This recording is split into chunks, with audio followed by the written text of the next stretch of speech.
Al inicio de la década de los años 30, Aguascalientes no contaba con radiodifusoras. Tan solo se captaba por las noches la música y programas de la naciente XEW. A finales de 1930, en el centro de la ciudad, se instaló la primera emisora, la XFC, instalada en el Instituto de Ciencias de Aguascalientes, antecesor de la Universidad Autónoma de Aguascalientes. Es ahí donde nace la radiodifusión en el estado. En la segunda mitad de la década de los años 30, se estableció en Aguascalientes una emisora que renovó el entretenimiento de la localidad. El 6 de septiembre de 1936, inició formalmente transmisiones la primera emisora comercial en el centro del país, conocida en aquellos años como Radio Central. En ese momento, recordaba Pedro Rivas, surgió la necesidad de locutores. Utilizábamos a los estudiantes de la preparatoria, o sea, del Instituto de Ciencias, y de ahí salían los locutores. Todos los locutores inicialmente fueron de ahí. No había quien hablara de manera profesional en la emisora, y los que lo hacían eran a ratos locutores y en otros artistas. Uno de ellos, Benito Romo de Vivar, quien interpretó años más tarde a varios personajes en Calimán. Otros que surgen de la emisora y se consagran en el ámbito nacional son el actor David Reynoso y el gran locutor Germán El Conejo Figaredo, entre muchos otros. Rafael Cuthberto Navarro, piedra angular de la actuación radiofónica en México, establece en Aguascalientes la XERO, que inicia transmisiones el 3 de noviembre de 1944, instalada a un costado del Teatro Morelos. No fue gratuito pues que la XEBI anunciara la transmisión del radioteatro Sherlock Holmes, serie policíaca de probado éxito, teniendo como antecedente que el programa más escuchado de la XERO fuera el radioteatro El Inspector XERO. Otro programa que incluyó dramatización fue El Tío Ponchito, espacio dedicado a los cuentos infantiles, y para los que preferían los cuentos de misterio, ofreció por medio de su cuadro dramático XERO el llamado Narraciones Terroríficas, siendo la primera agrupación de actores en Aguascalientes dedicada a la realización de radioteatros. Para inicios de los 50, Navarro deja el control de la XERO y se asocia con Pedro Rivas, ya que su prioridad era Radio Cadena Nacional, en donde dirigió y produjo series que se harían clásicos de la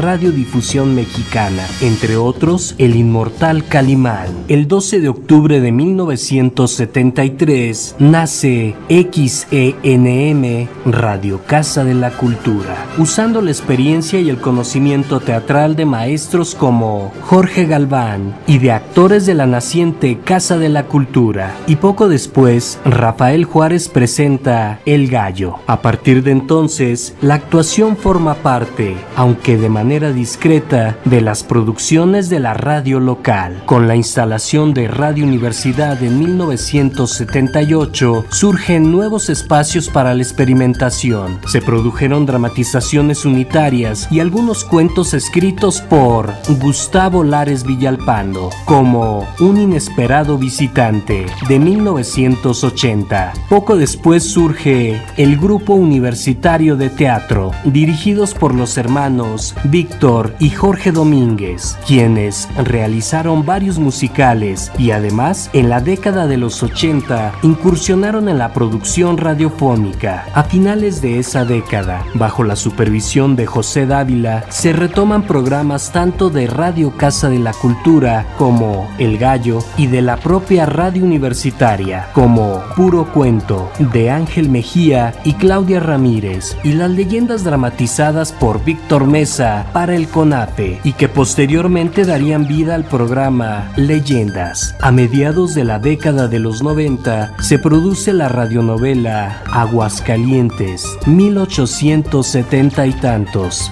de Felipe Martínez Morones.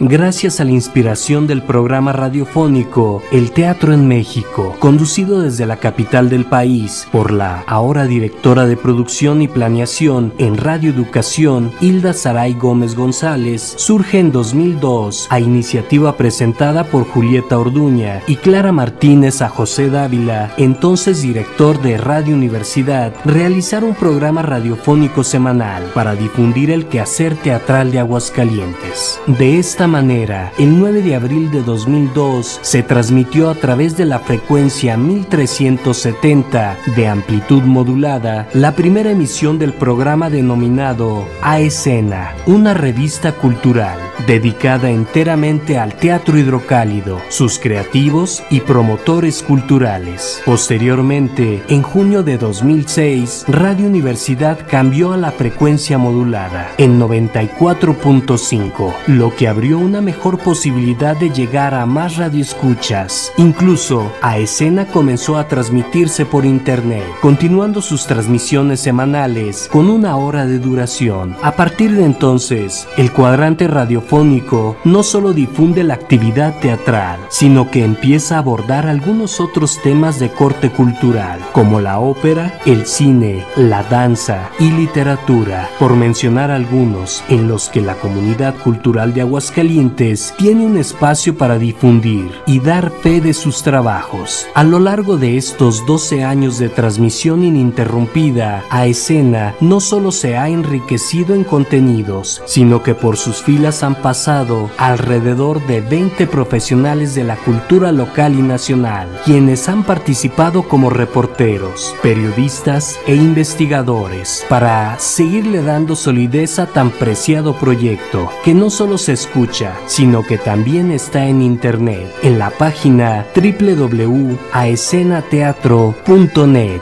y por las redes sociales con el mismo propósito: difundir el teatro local en Aguascalientes y más allá de sus fronteras. Con esto, damos la tercera llamada a una emisión más de la radio en Aguascalientes.